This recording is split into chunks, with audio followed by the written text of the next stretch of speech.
સૌથી મોટા સમાચાર પ્રાપ્ત થઈ રહ્યા છે તેની ઉપર નજર કરીએ। એક મોટા સમાચાર, ઈડબ્લ્યુએસ આવક મર્યાદા મુદ્દે મહત્વનો નિર્ણય લેવામાં આવી શકે છે। આર્થિક પછાત વર્ગ માટે આવક મર્યાદામાં વધારો કરવાની તૈયારી કરવામાં આવી।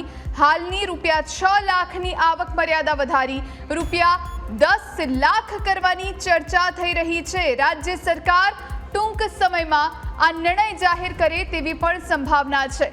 તો જે પ્રમાણે હાલ ₹6 લાખ ની આવકની જે મર્યાદા છે એ હવે વધારવામાં આવશે।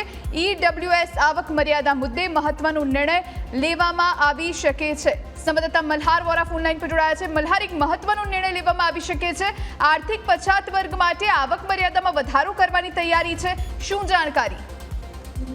ચોક્કસથી ગુજરાત સરકાર જે છે તે ઈડબ્લ્યુએસ માટે જે છે તે મોટો નિર્ણય જે છે તે લઈ શકે છે। આવક મર્યાદાની અંદર રાજ્ય સરકાર જે છે તે વધારો કરવાની જે છે તે છેલ્લા કેટલાય સમયથી જે છે તે વિચારણા ચાલી રહી છે। સવર્ણ સમાજના લોકો દ્વારા જે છે તે વારંવાર રાજ્ય સરકાર સમક્ષ જે છે તે રજૂઆત કરવામાં આવી રહી હતી અને જે આવક મર્યાદા 6 લાખની છે તે 6 લાખની જગ્યાએ 10 લાખ કરવામાં આવે તે પ્રકારની પણ રજૂઆત જે છે તે સરકારના ધ્યાને આવી હતી। જે મામલે હવે સરકાર જે છે તે આવનારા દિવસોમાં આ મામલે સત્તાવાર રીતે જે છે તે ઠરાવ બહાર પાડશે અને આવક મર્યાદા જે છે એટલે કે આર્થિક પછાત વર્ગના ઈડબ્લ્યુએસ વર્ગના જે છે તે લોકો માટેની આવક મર્યાદા જે છે તે 10 લાખ રાખવાનો સત્તાવાર રીતે રાજ્ય સરકાર આગામી દિવસોમાં જે છે તે જાહેર કરી શકે તે પ્રકારની શક્યતાઓ જોવા મળી રહી છે।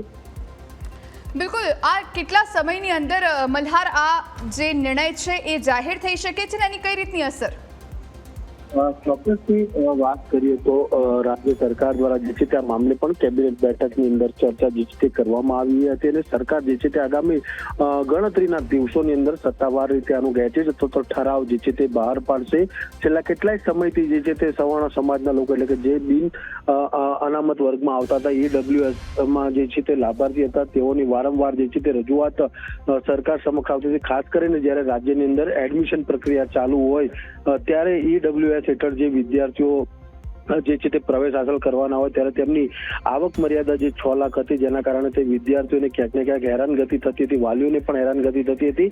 આ મામલે જે રજૂઆત થઈ હતી, રજૂઆતે ધ્યાને રાખીને હવે સરકાર જે છે તે 10 લાખ આવક મર્યાદા રાખવાનો જે છે તે નિર્ણય અત્યારે નક્કી કર્યો છે। ટૂંક જ સમયમાં રાજ્ય સરકાર દ્વારા જે છે તેનું સત્તાવાર રીતે જે છે તે જાહેરનામું જે છે તે પ્રસિદ્ધ કરવામાં આવશે।